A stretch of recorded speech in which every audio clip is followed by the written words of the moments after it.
Bonsoir chers téléspectateurs, bienvenue à la première édition de Métro News pour cette semaine.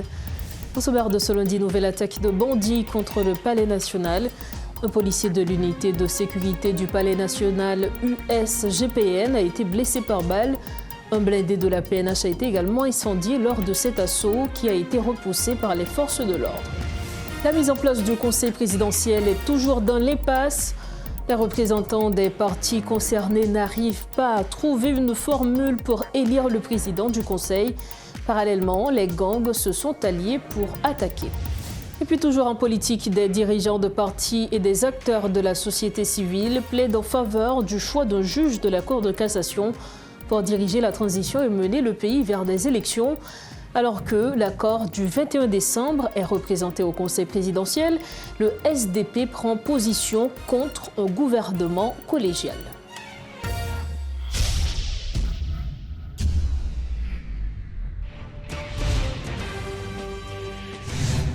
Dorocha, bonsoir, bienvenue au développement des titres de l'actualité. Alors que la formation du Conseil présidentiel est dans l'impasse, les représentants des partis concernés n'arrivent toujours pas à trouver une formule pour élire le président du Conseil. Dans l'intervalle, des voix s'élèvent pour dénoncer cette démarche qu'elles estiment inconstitutionnelle. D'autres acteurs plaident en faveur d'une solution impliquant un juge de la Cour de cassation pour diriger le pays, une position sur laquelle s'alignent des membres du SDP. Et pour mieux comprendre cet imbroglio politique, avec nous sur le plateau, Marvin Spierre. Marvin Spierre, bonsoir. Bonsoir Rose-Berline, bonsoir à tous. Il faut dire qu'après des semaines de négociations et d'incertitudes, le Conseil présidentiel se retrouve dans l'impasse alors que les violences des gangs se multiplient, Marvin. Exactement, alors que le Conseil devrait être installé cette semaine. On peut dire que des politiciens, des membres de la société civile, des acteurs parlent d'une autre proposition, c'est-à-dire d'avoir un juge de la Cour de cassation justement pour diriger la transition, pour être président. Donc après des semaines effectivement de négociations, de tractations, de tergiversations, eh bien jusque-là, le Conseil présidentiel n'est pas toujours installé et on n'a pas encore réalisé l'élection du président de ce Conseil. En fait, toujours concernant ce Conseil présidentiel, il faut dire que l'éminent professeur Maître Bernard Gousse, qui est membre du comité scientifique de la chaire Louis-Joseph Janvier sur le constitutionnalisme en Haïti, a émis une réflexion qu'on veut partager avec les téléspectateurs de Métro News. Exactement, il a dit « Haïti est très pauvre, les enseignants ne sont pas payés et les hôpitaux manquent de fonds, mais on dépense de l'argent pour entretenir 7 présidents avec leur entourage, sans oublier les ministres. Cela semble absurde, selon Maître Gousse. Au lieu d'utiliser cet argent pour équiper la police, eh bien, nous avons 7 présidents, chacun coûtant 120 000 $. Nous avons perdu le sens des priorités. Et il s'est même interrogé pour dire comment fonctionnera le collège présidentiel, qui prendra les décisions. Donc, selon lui, rien n'est clair.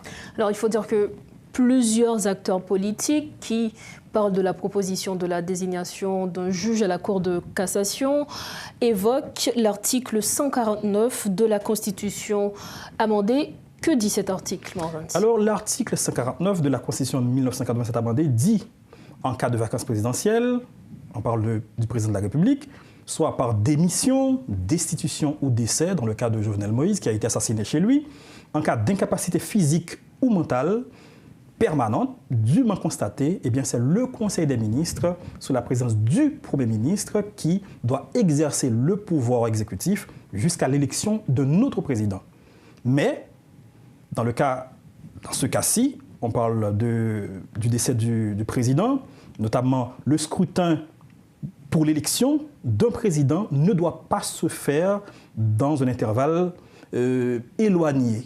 Donc, ça doit se faire entre 60 et 120 jours, justement après l'ouverture de la vacance, conformément à la Constitution et à la loi électorale. Eh bien, dans le cas où la vacance se produit à partir de la 4e année du mandat présidentiel, c'est l'Assemblée nationale qui doit se réunir d'office dans les 60 jours qui suivent la vacance pour élire un nouveau président provisoire de la République pour le temps qui reste à courir. Donc, dans ce cas, on ne parle pas de juge de la Cour de cassation afin de mener une transition quelle qu'elle soit. Alors, il faut dire que pendant que la crise politique persiste, de notre côté, la violence des gangs continue. Il y a aussi d'autres acteurs qui appellent à la mobilisation. C'est le cas de l'ancien sénateur Guy Philippe, dans un message publié ce 1er avril, qui a demandé à ses partisans de se mobiliser pour dire que c'est lui qui doit diriger la transition. Évidemment, Rose Berlin, la violence s'est intensifiée ce 1er avril. Donc il y a une vidéo qui est devenue virale sur les réseaux, notamment sur TikTok, où l'on entend l'ex-sénateur élu ou encore l'ancien chef rebelle Guy Philippe qui rejette catégoriquement les propositions de sortie de crise, c'est-à-dire le collège présidentiel ainsi que le choix d'un juge de la Cour de cassation. Il appelle ses partisans à se mobiliser et il a même demandé à ses partisans de prendre les rues justement pour proclamer sa personne en tant que président. Selon lui, il a été désigné par le peuple. Il a même cité au sein de cette vidéo que la communauté haïtienne de l'étranger, c'est-à-dire la diaspora haïtienne, ne demande que sa présence au Palais national. Donc aujourd'hui, on peut dire quelques minutes après, on parle de ce lundi 1er avril 2024, quelques minutes après la diffusion de cette vidéo, eh bien, il y a eu une situation de tension qui a régné non loin du Palais national et des informations venant de sources policières parlent d'une attaque ciblée contre le Palais national où un blindé de la PNH a été incendié. Des agents de l'USGPN, c'est l'unité qui sécurise le Palais national, des agents ont été blessés. Donc on est dans une sorte de spirale politico-sécuritaire difficile. Personne ne sait comment ça va se terminer. Mais pour le moment, le collège présidentiel peine à s'installer. Il y a des groupes qui élèvent leur voix justement pour dire non au collège, mais oui à un juge de la Cour de cassation. Pour le moment, il y a un troisième élément qui n'est pas sans conséquence sur la vie politique. C'est Guy Philippe qui appelle ses partisans à prendre les rues pour qu'il soit proclamé président de la République. Merci infiniment, Marvens. Merci. Voilà, c'était avec nous notre collaborateur Marvens Pierre. Avec lui, nous avions fait une vue globale de la situation en Haïti pour ce lundi 1er avril 2024. Après cette vue globale de la situation, avec nous à présent le professeur Rony Desroches de l'initiative de la société civile pour commenter l'actualité. Professeur Rony Desroches, bonsoir et bienvenue à Metro News. Bonsoir Rose Berlin, bonsoir aux téléspectateurs et téléspectatrices de Télémétropole. Alors il faut dire que cette semaine, de nombreuses voix s'opposent à l'installation du Conseil présidentiel. Selon vous, est-ce qu'on devrait continuer avec le processus de la mise en place de ce Conseil, professeur? Bon, je crois que c'est un processus qui a commencé depuis bientôt plusieurs mois. Parce que la réunion à la Jamaïque a eu lieu au mois de juin de l'année dernière, si mes souvenirs sont exacts. Et je crois que ce conseil présidentiel est l'aboutissement de ce processus de négociation mené par les éminentes personnalités de la CARICOM. Donc, un travail qui a été fait sur de nombreux mois. Je ne pense pas qu'on puisse rejeter tout cela d'un revers de main, écarter tout ça d'un revers de main. D'ailleurs, il n'y a pas de solution parfaite, il n'y a pas de formule parfaite. Cette formule, le Conseil présidentiel, a ses avantages et ses inconvénients. L'autre formule que pas mal d'acteurs proposent, à savoir revenir avec un juge de la Cour de cassation, a également ses avantages et ses inconvénients. Si nous parlons par exemple du Conseil présidentiel, il y a un avantage certain, c'est que vous avez un large spectre de sensibilités politiques qui sont représentées dans le Conseil. Naturellement, cela peut prendre beaucoup plus de temps pour arriver à une décision, mais la décision peut refléter les intérêts des uns et des autres, les opinions des uns et des autres, si bien qu'au moment de la mise en œuvre de la décision, elle sera moins contestée et je pense qu'elle risque d'aboutir à de meilleurs résultats. Alors, vous l'aviez dit, professeur, certains proposent la désignation d'un juge à la Cour de cassation pour diriger cette période de transition. Dans ce cas-ci, quelle serait donc la formule qui aurait le plus d'avantages pour Haïti? Un juge à la Cour de cassation ou le Conseil présidentiel? Bon, moi, ce que je dirais, c'est que nous sommes déjà embarqués dans la question du Conseil présidentiel. Il y a déjà des noms qui ont été suggérés, qui non seulement été suggérés, mais qui ont été retenus par le groupe, qui ont été transmis à la CARICOM, que la CARICOM a transmis au gouvernement en place. Donc, il y a tout un processus qui est déjà en cours. Tandis que pour la question du juge de la Cour de cassation, il faudrait, n'est-ce pas, partir en quelque sorte à zéro. Mais il faut reconnaître aussi que cette formule du juge de la Cour de cassation n'est pas non plus sans défaut. Parce que certainement, on arrivera à nommer un juge assez rapidement, parce qu'il n'y en a pas des masses, ils ne sont pas très nombreux. Mais le problème va se poser au niveau du Premier ministre. Quand il y aura un Premier ministre, n'est-ce pas, qui sera choisi, il va refléter une seule sensibilité politique, peut-être. Et à ce moment-là, l'opposition va se focaliser sur ce Premier ministre et il y aura beaucoup de contestations.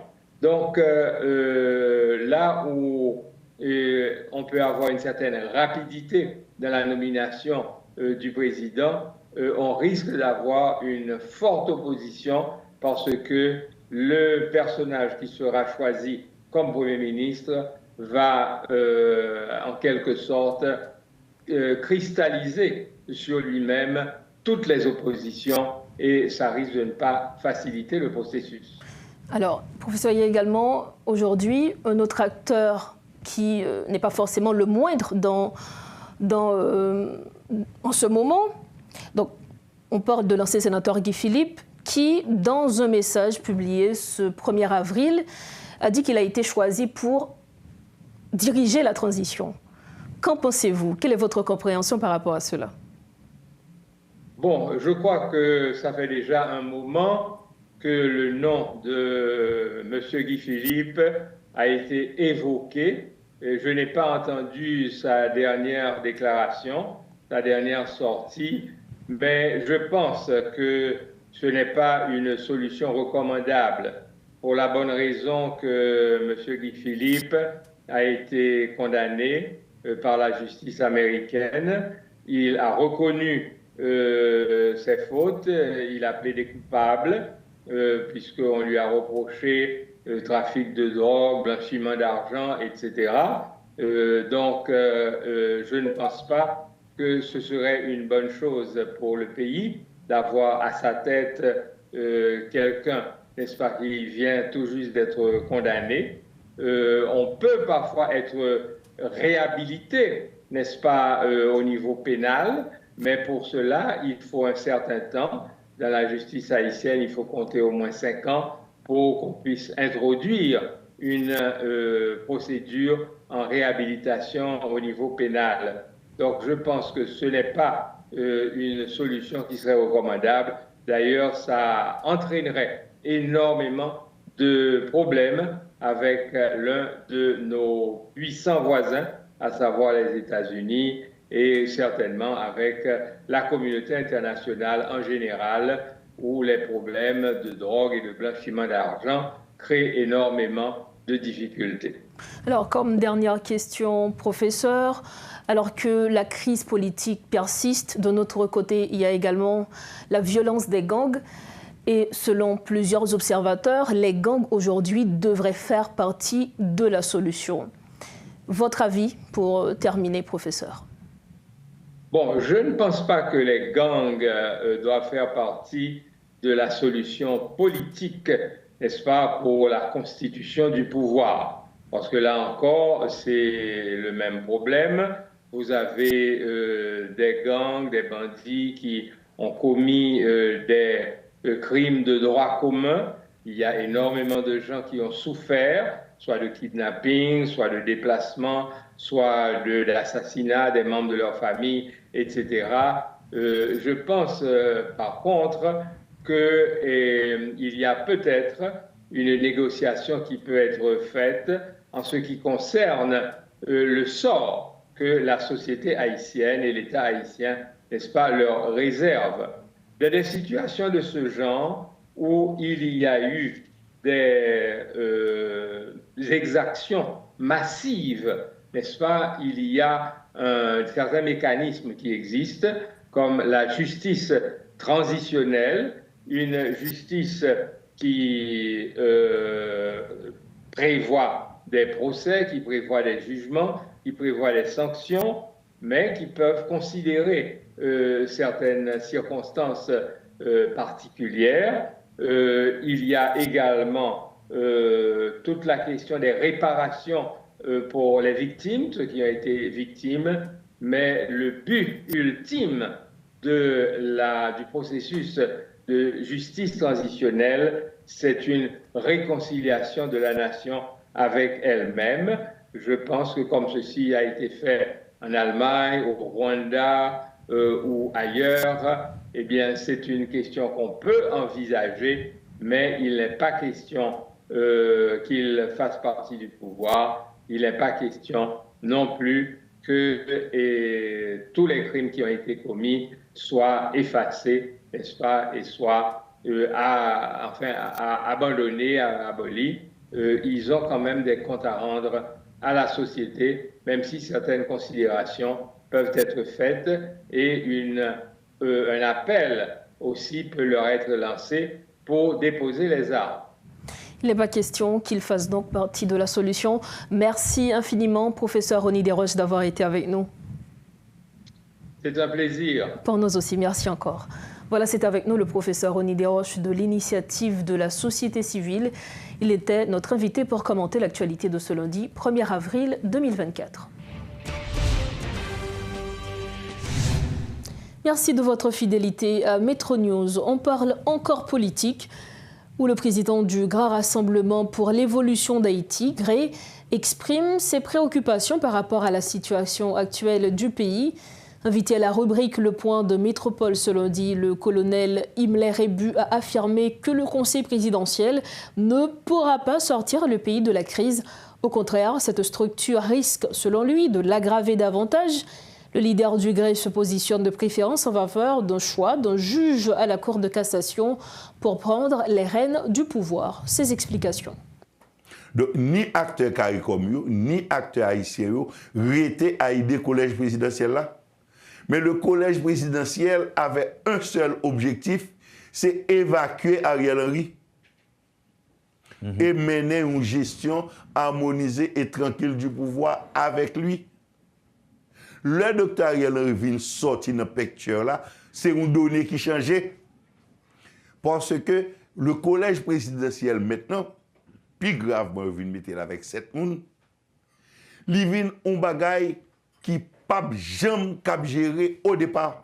Donc on va parler de sac là qui est en gestation. Sac là, je dis nous à 1er avril, ça veut dire nous à 22 jours que docteur Ariel Henry que il a accepté le principe pour mettre un collège sur place. Deux bagages cap dit depuis 2 ans.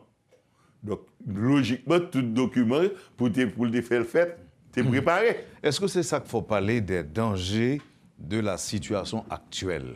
Oui, parce que moun yo pas ouais. Yo pas ouais. Qui moun? Moun étranger qui dit faut collège yo fait, faut collège la fête là. Yo trompé yo. Haïtien yo qui en dedans structure yo en dedans collège là. Yo poko ouais. Même bagay qui fait yo pas capable. Comment peux-tu demander à des gens que tu es en train d'évincer du pouvoir pour demander c'est eux-mêmes qui prennent le nommer pouvoir descendre? C'est irrationnel. Je ne peux pas jeter ton gouvernement, me jeter le gouvernement, et puis ce gouvernement me jeter, m'a demandé qui pour aller écrire papier pour bon pouvoir. Donc vous pensez que ça va pas fait? Mais il n'est pas rationnel. Oui, mais premièrement, il n'y a pas de pouvoir. Il n'y a pas de pouvoir. Oui, mais en politique, en pile bagage qui est possible, tout colonel. conseil présidentiel, ça pas jamais monter pour le légal.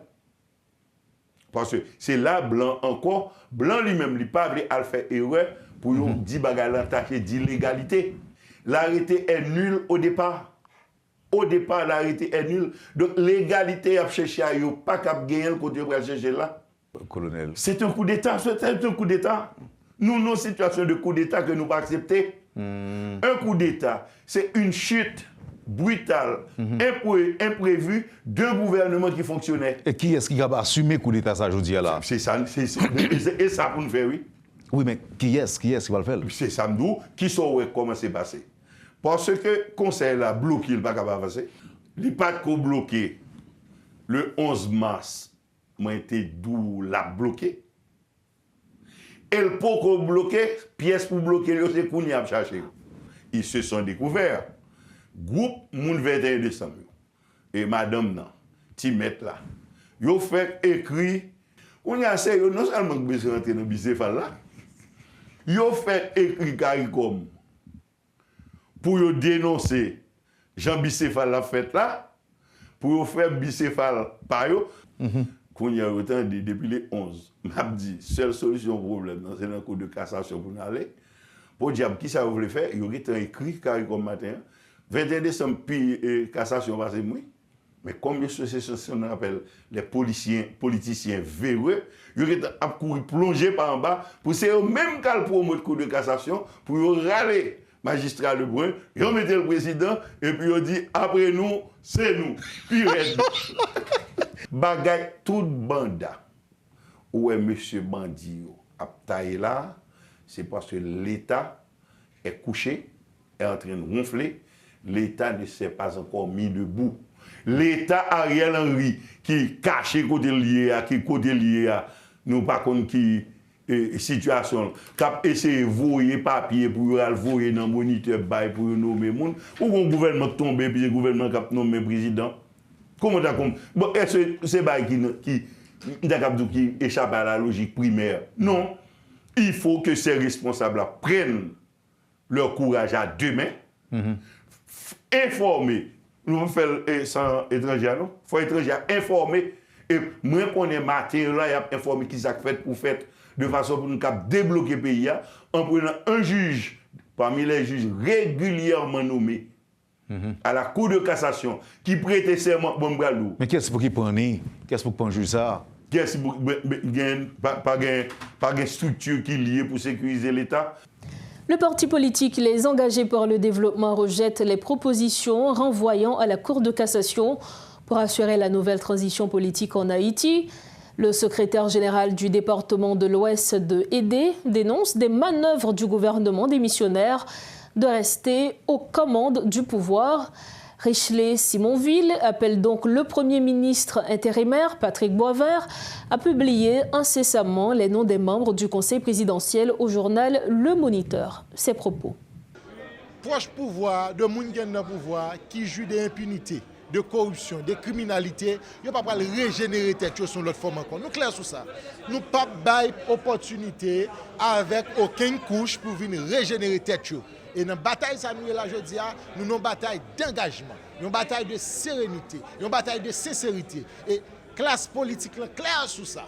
Secteur économique, là, société civile, là, ils réunis ensemble. C'est pour la première fois. Nous disons, fois ça, il faut au moins qu'il y ait une vraie entente nationale, pour nous avoir une conférence nationale souveraine. Nous avons plus que 20 années à répéter. C'est une opportunité en plus. Nous avons je dis avec décision conseil présidentiel ça. Et dans ce sens ça, n'a dit peuple haïtien, nous pas occuper aucun monde qui a manigancé opinion, aucun monde qui a fouillé main, fouillé douette, fait distraction pour dire aller dans cour de cassation. Cour de cassation dans moment là pas meilleure décision. Faut que nous dit 2004 pas 2024. 2004 juge qui était nommé dans cour de cassation c'était des juges qui étaient nommés dans fonction ça avec toute légitimité, avec toute crédibilité. Je dis, nous gagnons un gouvernement de facto décrié. Nous avons un premier ministre qui est impliqué même dans l'assassinat du président de la République, qui a fait persécution politique Et je dis, c'est lui-même qui nommé un juge dans la Cour de cassation. C'est même lui-même qui a fait propagande pour juge qui dans la Cour de cassation, ça, une président du pays. Ça, c'est inadmissible. Toujours dans ce chapitre à Pétionville, ce lundi, 4 corps sans vie ont été découverts dans une maison apparemment abandonnée située à la rue Wallon. Les faits se seraient déroulés durant la nuit du dimanche 31 mars, selon les informations fournies par des résidents du quartier. Certains interrogés expriment leur frustration quant à l'augmentation des actes de violence dans la commune. Une équipe de métropole s'est rendue sur les lieux. Suivez ce reportage de Rodolphe Pierluy. C'est une situation qui devient de plus en plus inquiétante dans la commune de Pétionville, à savoir des corps sans vie qui sont retrouvés le lundi dans la matinée. Et quand on essaie de comprendre ce qui s'est passé, eh bien, des riverains ou encore des citoyens de la zone expliquent que les faits sont produits durant la nuit. C'est exactement ce qui s'est passé d'après quelques citoyens interrogés. Eh bien, il y a eu plusieurs corps sans vie qui ont été retrouvés ce matin. Selon les premières informations, il s'agit d'un acte qui a été enregistré vers les 11h jusqu'à 11h45 du soir. On essaie de comprendre qu'est-ce qui s'est passé, pourquoi ces 4 corps sans vie ont été retrouvés ce matin à la rue Wallon, dans la commune de Pétionville. Il n'y a aucune explication, que ce soit du côté des citoyens de la zone, que ce soit du côté des agents de la police nationale, d'ailleurs qui ne sont même pas encore sur les lieux selon les constats. Beaucoup de citoyens viennent pour faire des constats, faire des prises de vue, prendre des photos, mais pour l'instant, il faut dire qu'aucune explication n'est encore palpable, n'est encore tangible par rapport à ce qui s'est passé. Mais rappelons que dans la commune de Pétionville, il y a environ 2 semaines, pas plus de 15 corps ont été retrouvés et la semaine qui suit, on a retrouvé également des squelettes sur des tas d'immondices et aujourd'hui encore, c'est encore une autre scène, mais ce qui attire l'attention surtout, c'est le cas d'un jeune, apparemment très jeune, probablement âgé entre 15 et 18 ans. Ce sont des faits inquiétants parce que des citoyens se questionnent qu'est-ce qui se passe dans la commune de Pétionville. Pourquoi, au début de presque chaque semaine, on retrouve des corps sans vie éparpillés dans la commune de Pétionville? Ce sont des questions qui restent pendantes. Paul Léel et Rodolphe Pierluy pour Télémétropole. Nous mettons un terme à ce journal, mais avant de partir, voici l'essentiel de l'information développée ce lundi. Nouvelle attaque de bandits contre le Palais national. Un policier de l'unité de sécurité du Palais, USGPN, a été blessé par balle. Un blindé de la PNH a été également incendié lors de cet assaut qui a été repoussé par les forces de l'ordre. La mise en place du Conseil présidentiel est toujours dans l'impasse. Les représentants des partis concernés n'arrivent pas à trouver une formule pour élire le président du Conseil. Parallèlement, les gangs se sont alliés pour attaquer. Et puis toujours en politique, des dirigeants de partis et des acteurs de la société civile plaident en faveur du choix d'un juge à la Cour de cassation pour diriger la transition et mener le pays vers les élections. Alors que l'accord du 21 décembre est représenté au Conseil présidentiel, le SDP prend position contre un gouvernement collégial. Voilà ce qui met fin à cette édition de Métro News. Merci infiniment à vous de l'avoir suivi. D'ores et déjà, excellente semaine d'information sur Télémétropole. Bonsoir.